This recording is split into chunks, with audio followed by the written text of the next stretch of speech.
Good day, brother. Today's date is the 24th of May, 2026. Welcome, everybody, to our Sunday service for today. Thank you so much for always being here. God bless you always, brothers and sisters. So before we proceed, let's have a short prayer. Let's all bow our head and let's pray. Our Father in heaven, Lord God, thank you so much, Lord, for this day that again we celebrate this day together with you, Lord, in the midst of us as we will be conducting our Sunday service for today, Lord. We pray, Lord, that you'll always be here with us, always, guiding us always, giving us all knowledge and understanding, Lord. And your companionship today, Lord, would be, we are very grateful for it, Lord, that you may bless us with everything, Lord, in this life. Thank you so much, Lord, for all the brothers and sisters who are here this time supporting this ministry. Bless them well in this life, Lord. This we ask in Jesus' name.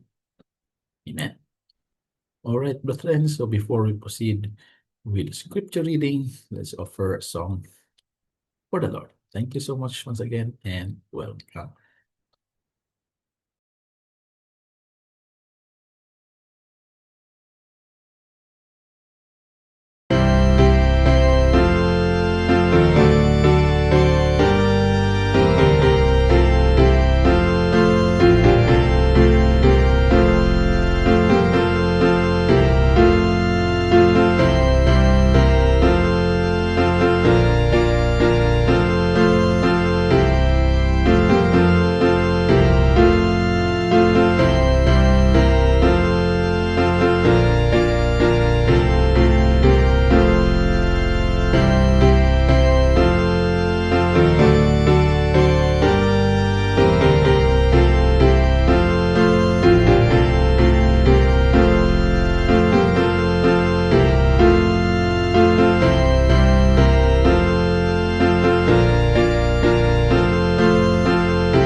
Scripture for today is taken from the book of Second Chronicles. We are now chapter 3. We will read from verses 1 to 17. Solomon builds the temple. Second Chronicles chapter 3 verse 1. Then Solomon began to build the house of the Lord at Jerusalem in the Mount Moriah. For the Lord appeared unto David, his father, in the place that David had prepared in the threshing floor of Ornan the Jebusite. He began to build in the second day, the second month, the fourth year of his reign. Now, these are the things wherein Solomon was instructed for the building of the house of God. The length by cubits after the first measure was 3 square cubits, and breadth 20 cubits. And the porch that was in the front of the house, the length of it was according to the breadth of the house, 20 cubits, and the height was 120. He overlaid it within with pure gold. And the greater house he sealed with fir tree, which he overlaid with fine gold, and set thereon palm trees and chains. And he garnished the house with the precious stones for beauty, and the gold was gold of Parvaim. He overlaid also the house, the beams, the posts, and the walls thereof, and the doors thereof, with gold, and great cherubims on the walls. And he made the most holy house, the length whereof was according to the breadth of the house, 20 cubits, and the breadth thereof 20 cubits, and he overlaid it with fine gold, amounting to 600 talents. And the weight of the nails was 50 shekels of gold.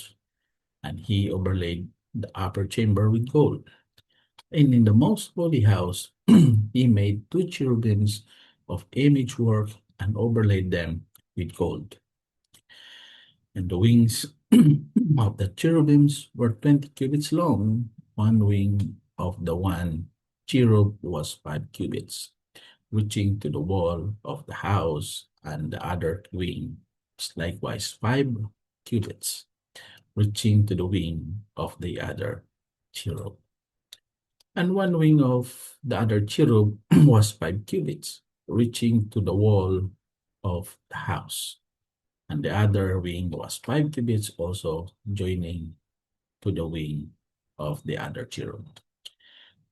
And the wings of the cherubims spread themselves forth 20 cubits, and they stood on their feet, and their faces were inward. And he made the veil of blue and purple and crimson on fine linen, and wrought cherubims therein. And he made before the house 2 pillars of 30 and 5 cubits high, and the chapiter that was on the top of each of them was 5 cubits. And he made chains, as in the oracle, and put them on the heads of the pillars, and handmade 100 pomegranates, and put them on the chains. And he reared up the pillars before the temple, one on the right hand and the other on the left, and called the name of that on the right hand Jachi, and the name of that on the left Boaz. This is the word of the Lord. Thanks be to God.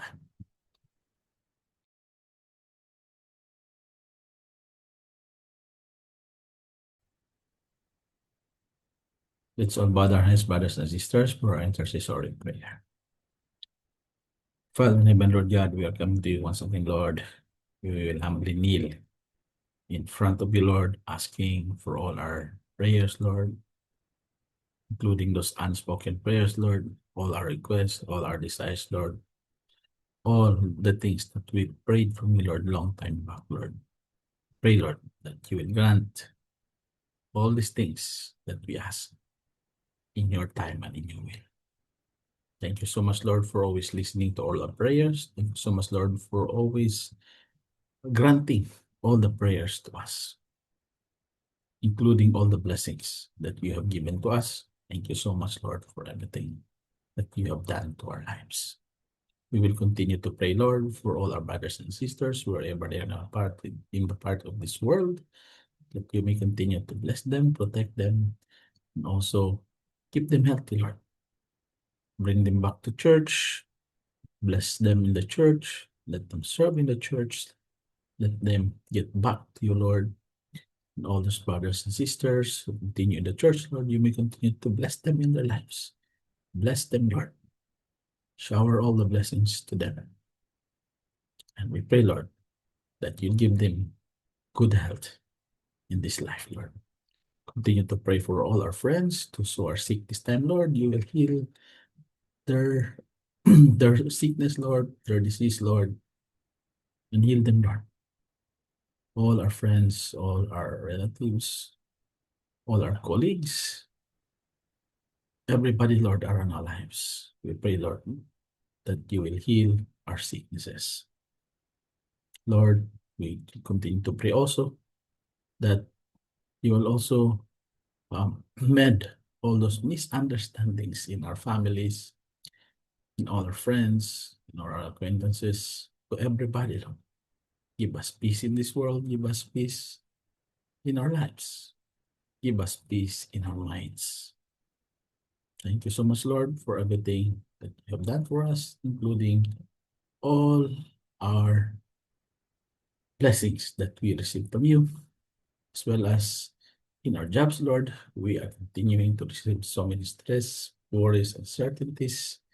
Some have already lost their jobs, Lord. We pray, Lord, that you will continue to support us, continue to give us all the things that we need, Lord, while we are away from our homes.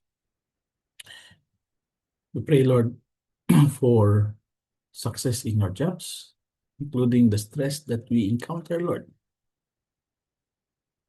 daily, Lord. Protect us also in our commute, Lord.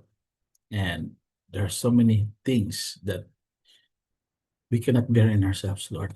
Problems that we cannot handle on our own, Lord. We pray, Lord, that you will help us solving all these problems as we will lift it up to you, Lord, because you're the only way.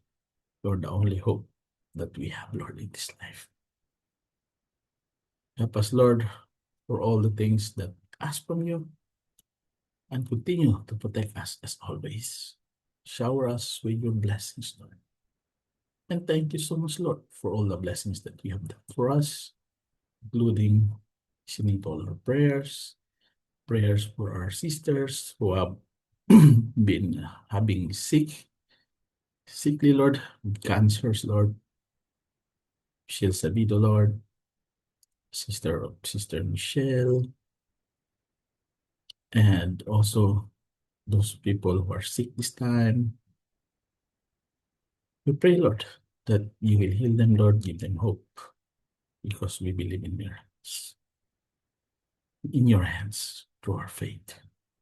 Thank you so much, Lord, for everything that you've done for us. We owe it all to you, Lord. Give us peace in this world. Bless our countries. Fix those political issues in the countries, Lord. Economic issues, the war within these regions, Lord. We would like to ask you, Lord, to heal the world.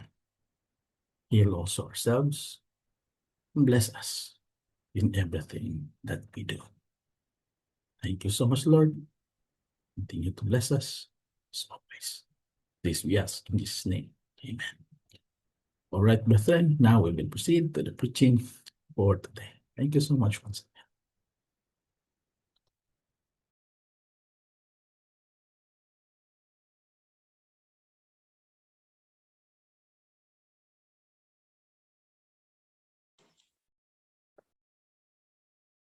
Good day again, brothers and sisters. And now we have come to the preaching. And this preaching is very important, brothers and sisters. You should know the hidden cause of sin. So sin, it's very common to us, actually. So you need to know this one. And you need to realize, not only know, but also realize what's the effect of sin in our lives. So before we start, let's have a short prayer. Let's bow our heads. Our Father in heaven, Lord God, I would like to pray, Lord, that you will make me as a channel of your message, Lord, that I will able to convey all these messages that you want us to know, Lord. Help me, Lord, that I be able to express all the things that we need to know, Lord. Your commands, Lord, and your will, Lord, for us, Christians, Lord. I'd like to pray, Lord, that as I go along the way, you give me knowledge and wisdom so that they're able to express all these things that I need to preach today, Lord. Thank you so much, Lord, once again, and guide me all the way, Lord, as long as all the brothers and sisters who can hear this preaching, Lord. This I ask in His name, Amen. Okay, so the preaching of this preaching is entitled "The Hidden Cost of Sin," right? So let me share you my screen. Hidden cost of sin. So you might think that there are some consequences of sin. Of course, there is consequences of sin.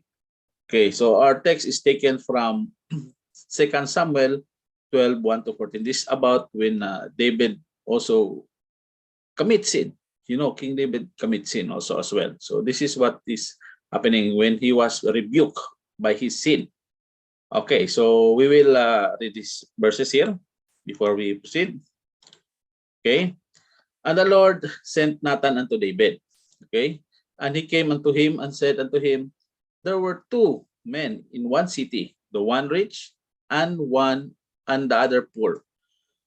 The rich man had exceeding many flocks and herds, but the poor man had nothing, save one little lamb which he had brought and nourished up, and it grew up together with him, and with his children it did eat of his own meat, and drank of his own cup, and lay in his bosom, and was unto him as a daughter.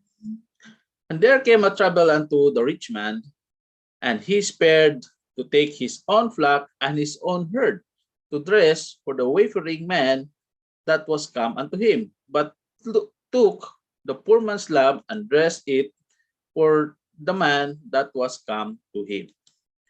And David's anger was greatly kindled against the man. And he said to Nathan, as the Lord liveth, the man that had done this thing shall surely die. And he shall restore the lamb fourfold because he did this thing, and because he had no pity. And Nathan said to David, thou art the man. Look at this one in verse 7. And Nathan said to David, thou art the man. Thus saith the Lord God of Israel, I anointed thee king over Israel, and I delivered thee out of the hand of Saul, and I give thee thy master's house and thy master's wives into thy bosom, and give thee the house of Israel and of Judah. And if that had been too little, I would moreover have given unto thee such and such things. Wherefore hast thou despised the commandment of the Lord, to do evil in his sight? Thou hast killed Uriah the Hittite with a sword, and hast taken his wife to be thy wife, and hast slain him with the sword of the children of Ammon. Now therefore the sword shall never depart from thine house. This is what Nathan said to David. Because thou hast despised me and hast taken the wife of Uriah the Hittite to be thy wife. Thus said the Lord, behold, I will raise up evil against thee out of thine own house, and I will take thee thy wives before thine eyes, and give them unto thy neighbor, and he shall lie with thy wives in the sight of the sun. For thou didst it secretly, but I will do this thing before all Israel and before the sun. And David said unto Nathan, I have sinned against the Lord. So this is David. He's telling, I have sinned against the Lord. And Nathan said unto David, the Lord also had put away thy sin. Thou shalt not die. Howbeit, because by this deed thou hast given great occasion to the enemies of the Lord to blaspheme, the child also that is born unto thee shall surely die. Okay, so this is when Nathan rebuked David because of his sin. And before we will go through these verses, you need to know that we all have heard the phrase that is all that glitters is not gold. Of course, all that glitters is not gold. This is the phrase that we know. But many today are chasing the glitter of sin. It's like the glitters of sin. So they are chasing for these glitters. These are the glitters of sin. So they are attracted to the appeal to the flesh. Right? This is very true.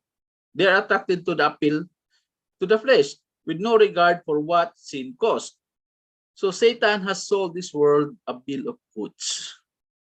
It's beginning from the Eden, way back before. That looks appealing to the flesh. but he never reveals the fine print. Okay? So many have done business with the devil. Many have done businesses with the devil. Dealing in sin, totally unaware of the hidden cost that is always associated with it. So this passage reveals such a man. This one of the most tragic accounts in the Bible. It clearly defines the high cost of sin. You can see here in the last, the child also that is born unto thee shall surely die. Later on, you will know. So it clearly defines the high cost of sin. It is believed that this conversation with Nathan took place at least a year after David's sin. Okay? He had spent a year in turmoil of soul. David, he spent a year of turmoil of soul trying to cover his sin, but it eventually caught up with him. He tried to keep it, but eventually it all come out. So if David, he is a man after God's own heart. We know that one. King David, he is a man after God's own heart. He can also succumb, or he can also absorb to sin and pay a heavy price. So surely you and I find ourselves there. There is also we as well. So if it happens to King David, he's a man of God, but see, he got sin, but see, it will happen also to us. So the question is, are we willing to pay the price of the sin that we have done? So is the pleasure of the moment of sin worth the payment it requires? So today, I'd like to share with you the truths concerning the hidden cost of sin. Okay, hidden cost of sin. So let's go start from here. The certainty of sin. Certainty of sin. So, brothers and sisters, listen to this. We must understand that no sin is innocent. Take note of that one. No sin is innocent. It always carries implications. There's always implication to the sin that we have done. There is always an effect from the cause. The law of cause and effect, right? There's always effect from the cause. So it always carries implications. The sin that we have done, it will always have an implication. So some will tell you may feel that sin has no effect. Some will say the sin has no effect, but there is always a price to pay. There is always a price to pay. Have you noticed this one? First, sin always destroys. Sin always destroys, as we have read in verses 1 to 4 of these verses. Here, Nathan shares a parable with David. He shares a parable with David. So, you see, David had all that a man could desire. He's the rich man here that what he was telling here, the parable. Okay, he was the king appointed to God. The Lord has blessed his kingdom beyond measure. Yes, he's very rich. There was also another family that was greatly blessed. Okay. Who is that? The other one is Uriah that we have read. Uriah was a servant of the king, right? He had a wife whom he loved dearly. So prior to David's sin, two worlds were filled with happiness and contentment. So imagine, there are two worlds filled with happiness and contentment. The life of the rich man who is King David, and the life of the poor man who is Uriah. So their worlds were filled with happiness and contentment. But what happened? But after King David's sin, both worlds were filled with pain and suffering. Filled with pain and suffering, brothers and sisters. David lost his fellowship with God and the joy of living. On the other side, Bathsheba had lost her husband and hopes for her future. You know, if you discover it, the relationship between David and Bathsheba, right? What happened to them? So here, brothers and sisters, sin always causes destruction. Sin always causes destruction. It has destroyed many homes. It has destroyed many lives and even cultures.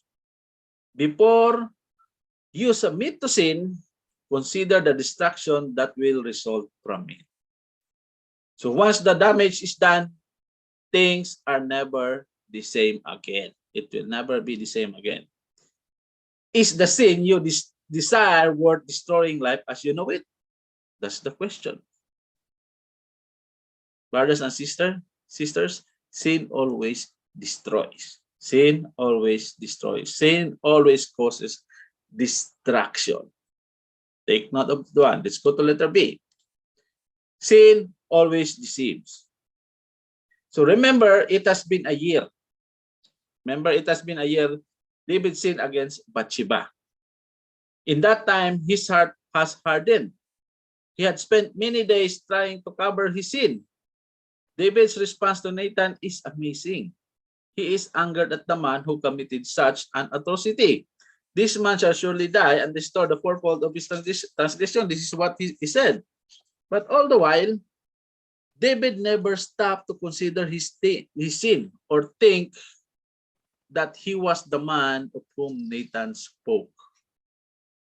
Sin always creates deception, brothers and sisters. So the longer we ignore it and continue to engage in it, the blinder we become to it.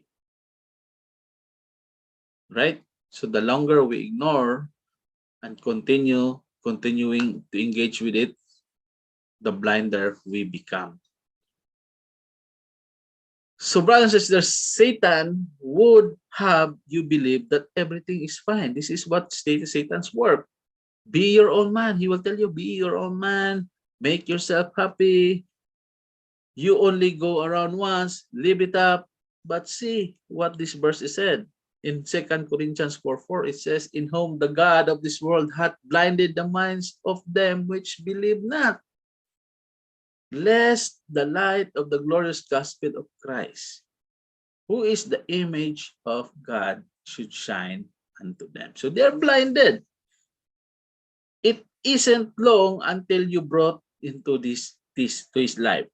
You no longer view your sin as wrongdoing. This is what happened if you continue to engage with your sin and continue to ignore it. Remember that Satan may deceive, brothers and sisters, and we may refuse to see our actions as sinful. But the act remains. Well, what is that act? Sin is sin. Sin is always a sin, brothers and sisters. That will never change, no matter how much we try to convince ourselves otherwise. Right? Let's move on. Sin is always discovered. So remember what we have read in the verses. God sent Nathan to confront David with his sin. So he may have thought that he had been successful in covering it up, but no. But God had been aware all the time. It's written in the Bible, but it's very clear in Numbers. See in Numbers, but if ye will not do so, behold, ye have sinned against the Lord. And what it said, and be sure your sin will find you out. You can never hide your sin, brothers and sisters. You can never give it. It will really come out sooner or later. So we may think that our actions are concealed, that no one knows our inward secrets. But nothing escapes in the eyes of God. Nothing, nobody can escape in the eyes of God. You may hide it from your spouse, your parents, your children, and from me, from the church, from anybody, but you can't hide anything from God. You cannot hide anything from God, brothers and sisters. Take note of that. He knows the very desires of our hearts. God knows every sin we ever committed in this world. You may be able to hide it longer than David did, but eventually your sin will find you out. Your sin will find you out. It will be exposed. Your sin will be exposed. Sin will always be discovered. Take note, brothers and sisters, read from my lips, sin will always be discovered. Right? Let's move on. Sin always defiles. So David had committed his sin in secret. He secretly made sin in secret, but God would punish him openly. So this is what's happening. The people of Israel would soon hear the sin of the king. A man of great honor and respect would have to deal with the reproach that sin brings. So brothers and sisters, listen. You can spend a lifetime building a reputation and in a moment of weakness, tear down a lifetime of work because of sin. This is a difficult burden to carry, brothers and sisters. We have known so many Christians who have fallen and never got over the fact that they corrupt their testimony. We know so many Christians that they are defiled. They are corrupted. And until now, they are suffering. They are not getting over it with their sin. So they live with the reality of the high price of sin every day. That's the most difficult. They are suffering from the sin they did every day. So here, tragically, David didn't just defile himself. He did not corrupt himself. He brought reproach to God. So, Christian, we must be careful how we live as Christians, brothers and sisters, because our lives aren't just about us. Christians' lives aren't about our lives only. We represent the Lord of glory. So when a child God falls, it brings reproach to the body of Christ. So Satan will keep that in front of people for years to come. You won't be remembered for good, for the good you've done, brothers and sisters, but for the mistake you made. Right? Sin always defiles. Sin will always defiles. Okay. So let's go to the second part. Second part is the consequences of sin. The first part is the certainty of sin. Now the consequences of sin. So David found forgiveness for his sin. David found forgiveness for his sin. But the consequences of that sin followed him to the grave. That's the hard part, brothers and sisters. It followed him to the grave. He lived with the choice he made the rest of his life. Right? So what are the consequences of sin? First one, the effect of sin. Here, you can read it in Samuel. We have read it. Now therefore, the sword shall never depart from thine house. There you go. The sword shall never depart from thine house, because thou hast despised me and hast taken the wife of Uriah the Hittite to be thy wife. Okay? So because of his sin, David never enjoyed peace again. He never enjoyed peace again. He was a man of war the rest of his life. He was allowed to keep his throne, of course, but he was denied building the temple.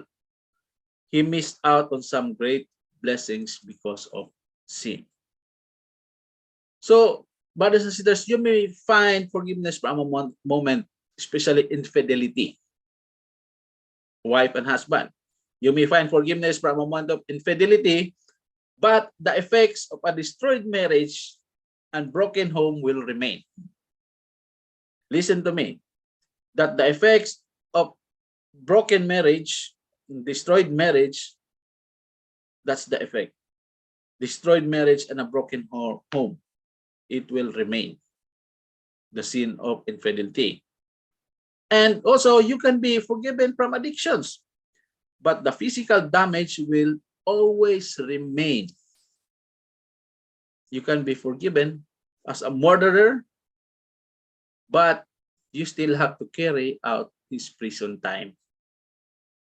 Right? So there are many today who regret their sin.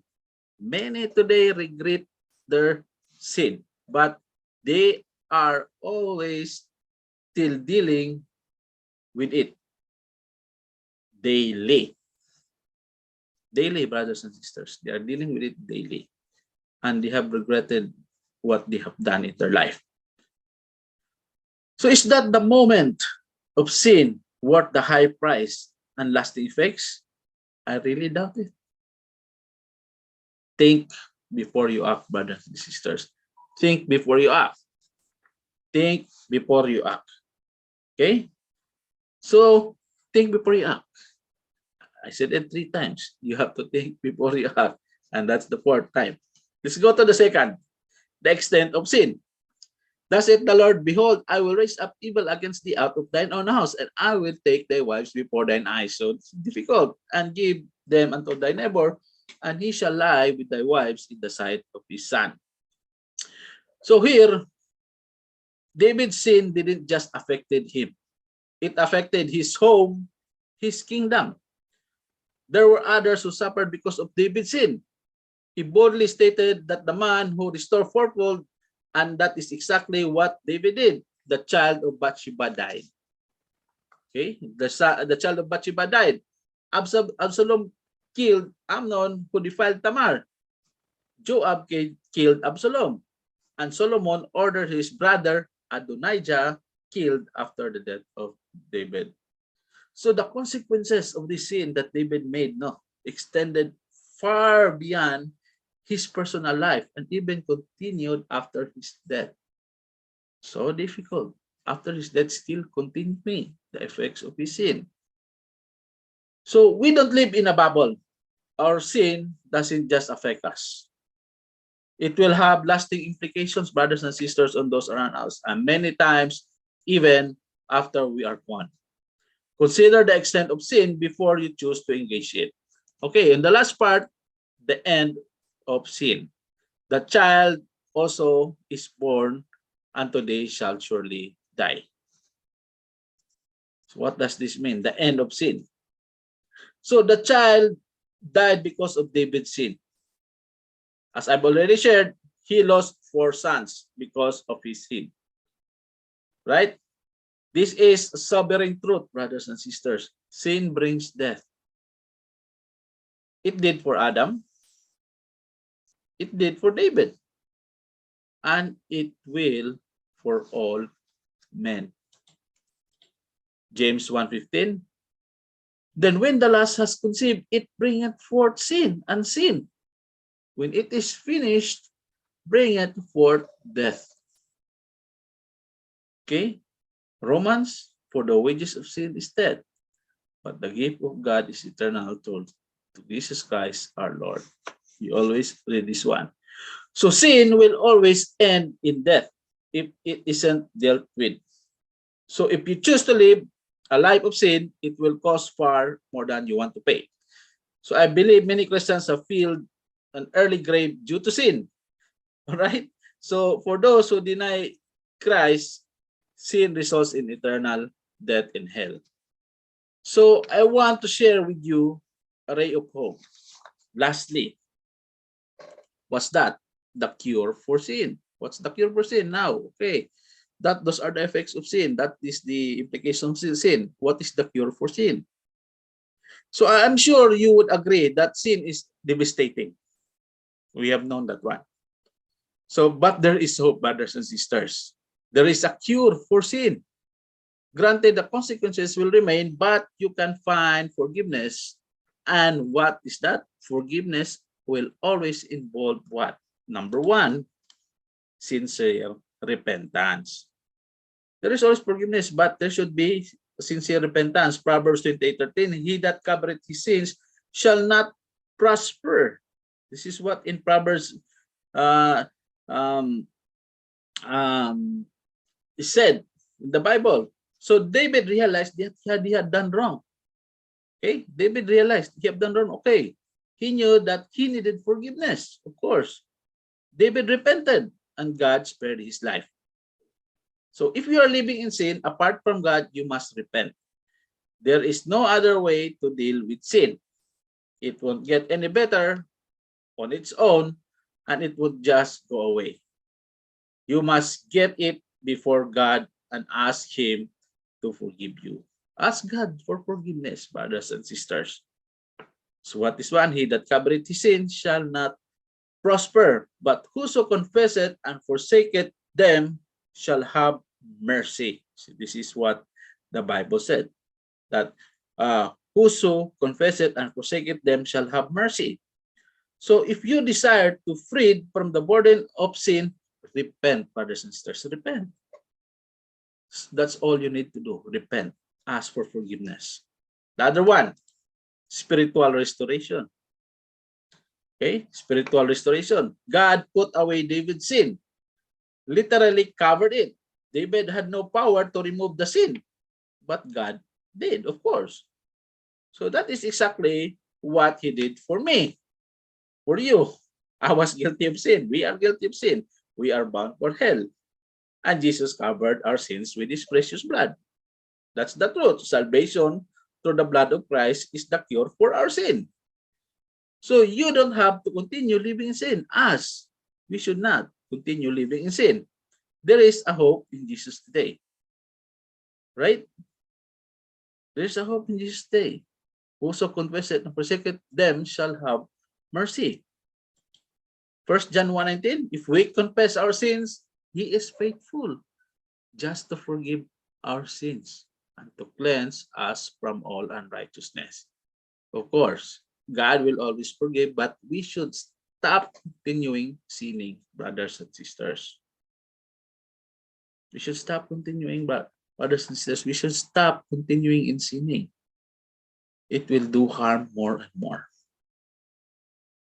Okay, toward the conclusion, brothers and sisters. This is what I want to say. Only these words. The conclusion. Sin always carries a heavy price. You may not realize the cost yet. Yes. But eventually, you'll have to make a payment. Sin costs far more than you want to pay. All right? So why not come today, right now, brothers and sisters, and let God cover your sin in the precious blood of Jesus? You don't have to continue living a life of misery, brothers and sisters. Jesus has already paid the price of you, and you'll only have to do is to come to him. Come to him. Repent. Stop living in sin. That's all, brothers and sisters. Thank you so much for listening to this preaching. And I hope you got something out of this, that we should stop sinning, brothers and sisters. This is very important. I hope you put that one in your mind, what you have heard today. Let's bow our heads.